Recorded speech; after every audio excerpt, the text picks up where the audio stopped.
Hebrews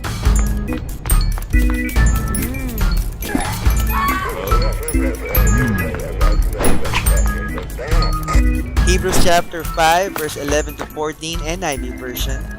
It says here, "We have much to say about this, but it is hard to explain because you are slow to learn. In fact, though by this time you ought to be teachers, you need someone to teach you the elementary truths of God's Word all over again. You need milk, not solid food. Anyone who lives on milk, being still an infant, is not acquainted with the teaching about righteousness. But solid food is for the mature, who by constant use have trained themselves to distinguish good from evil."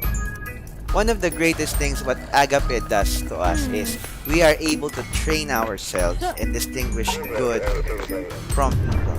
Remember, there are many deceptions that the enemy may place before you. Yung sobrang gahibla lang yung diferensya between truth and a lie.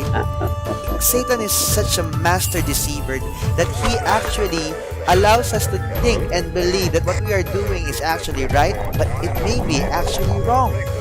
When we love God, we know His heart, and we are able to understand and train ourselves how to distinguish good from evil. Just like this, a lot of people magbibigay ng palimos doon sa mga tao sa lansangan because they think it's a good thing. But actually, everyone who gives alms to the poor in that manner is involved in a criminal act. That is against the law to give alms to the poor, give money to the poor in the streets, because we have a law that is under the anti-vagrancy law. Giving alms to the poor seems to be very good, seems to help them, but no, actually it does not help them, and it is a criminal act according to our laws in the Philippines. So, what seemingly is good in the eyes of us, because we have been accustomed to it, if we are not able to train ourselves to distinguish good from evil, we will continue to sin even though we think we are not sinning at all.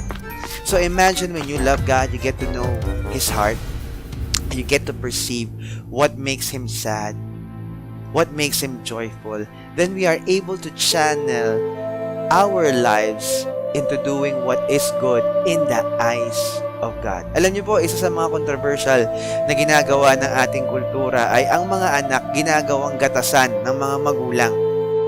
Nakakalungkot na ang poverty sa Pilipinas nagtutuloy-tuloy kasi yung mga anak na dapat sana nakakapag-impok para sa negosyo, nakakapag-impok para sa kanilang developmental progress sa buhay nila, makapag-master's degree o di kaya makapag-separate studies, nawawalan sila ng kayamanan. At ang gagawin nila para makatakas sa cycle na to, magpapakasal.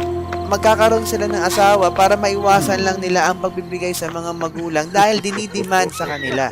It may seem good, and sometimes people will say dapat nga binibigyan ng honorarium ang mga magulang dahil nakalagay sa Biblia in the book of Ephesians to honor our father, mother who are in the Lord.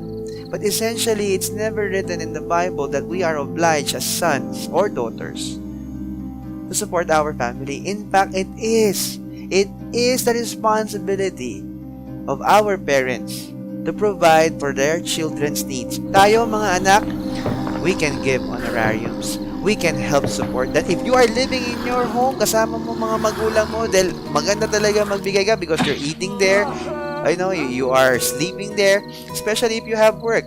But essentially, when we love God, we distinguish what is good from evil.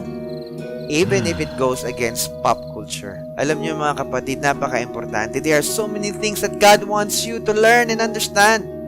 But if we don't love God and listen to Him, we will never be able to train ourselves to distinguish good from evil. I hope today's lesson gave you a lot of things to ponder about. God bless us all.